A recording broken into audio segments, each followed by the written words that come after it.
let's see here. 2025 was a ruthless year. It was a year that I experienced the greatest grief I have ever experienced. Grief that put me on my knees, numbed me.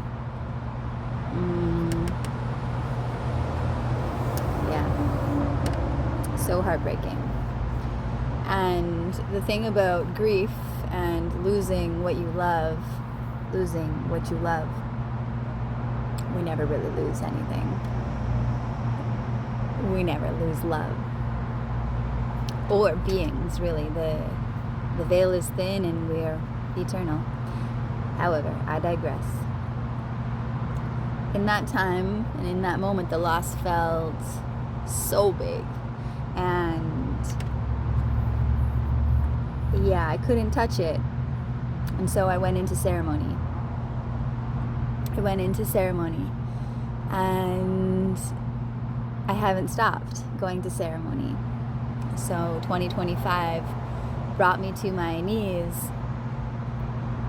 There was nowhere else to go but inward and upward. And I listened to that call. And now 2026 has been, at least the first half of this year, has been letting things that are outdated and not in alignment go. And this included people and relationships and partnerships and businesses and ideas and dreams, all of it, life.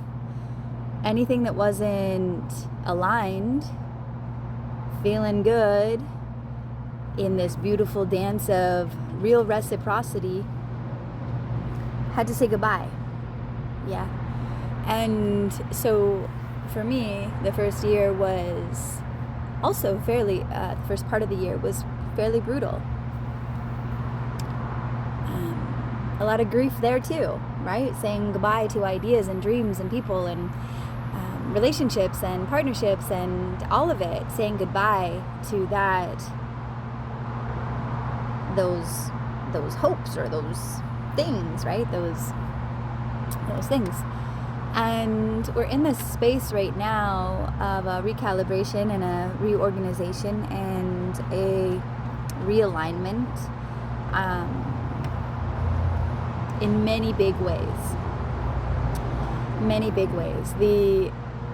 The world, collective humans, this experience is more polarized than ever. And if you are paying attention, I'm not paying attention to it anymore. But if you're paying attention, I imagine it's pretty jarring. And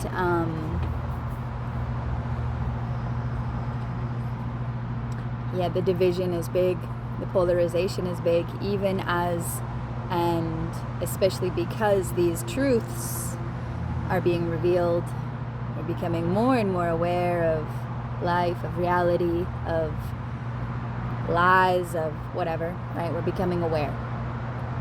And in that awareness, you would hope there would be a unification. But what I'm experiencing is more polarization. And I think that's just where we are. So how do you find unity in and move in and from the heart in the most polarized times we've seen? And I think the answer is always come back to yourself. You can't and you won't always find people who think or do or act or be or say or speak the same way as you.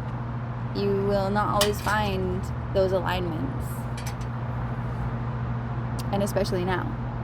And so you have to sort of find that within yourself and anchor into yourself and unify within yourself and the relationships that you can meet in a beautiful way. Relationship to nature, relationship to sky, relationship to animals, relationship to earth, our plant kin, spirit. And I think eventually we'll sort of sift back into finding our tribes, because I think it is, if during the pandemic we weren't disoriented and sort of shaken and people in relationships and everything was shaken loose, reorganized. Now we're in another zone of that, because even the people that you thought you were aligned with after the pandemic, you're realizing, it's not quite right. That's not it either. That's not the vibe I want to follow. That's not the voice I want to follow. That's not the energy I want to follow. And so there's a heightened discernment coming in, and a more precise resonance that we're looking for.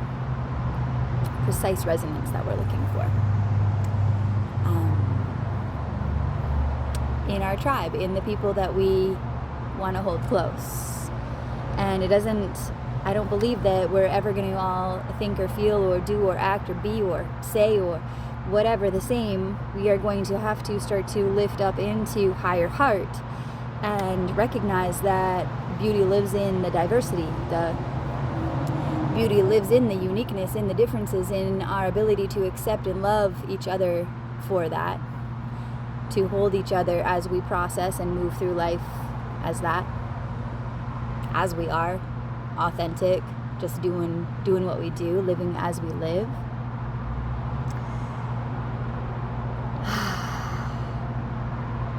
Something that feels alive for me right now is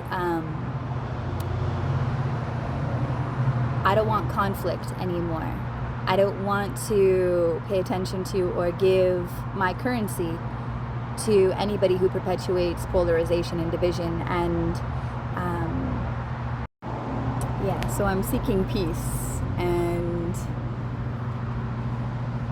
I'm making sure that anybody in my field is holding that and honoring that, which means removing any accounts that I follow that are using polarization or blaming game or divisive tactics or pointing fingers or whistle blowing or anything that's really playing this game that there is separation, and working with division and polarization as an attention tactic. I'm saying goodbye to them. I'm saying goodbye to relationships that don't give me peace, that don't move from highest heart. I don't want to play the game anymore that continues to perpetuate separation, that continues to perpetuate polarization. And I recognize that living in a polarized world is kind of our reality here, that we up and down, black and white, light and dark, this or that.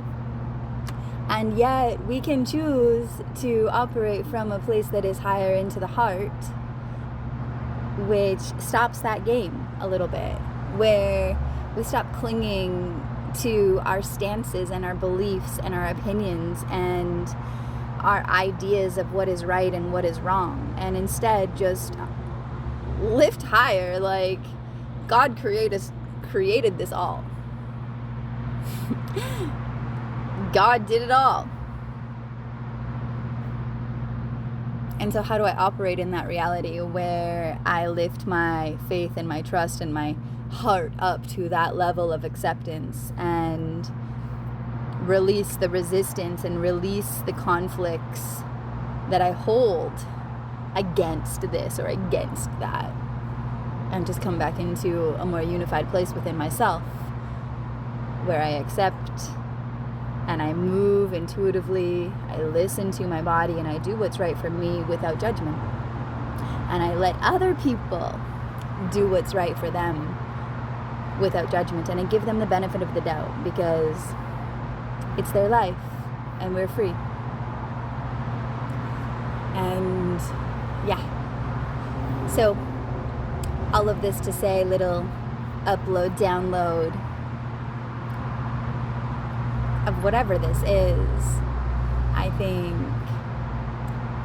moving from a place of peace means releasing anything that stirs and causes and creates conflict in your human, in your field, in your surroundings, which means saying goodbye to people and some relationships that you have or had, and anything that continues to play the game of separation, and which is harmful, or it doesn't lift us up into higher spaces, higher consciousness, love consciousness. Yo, that's what I got for you. I love you.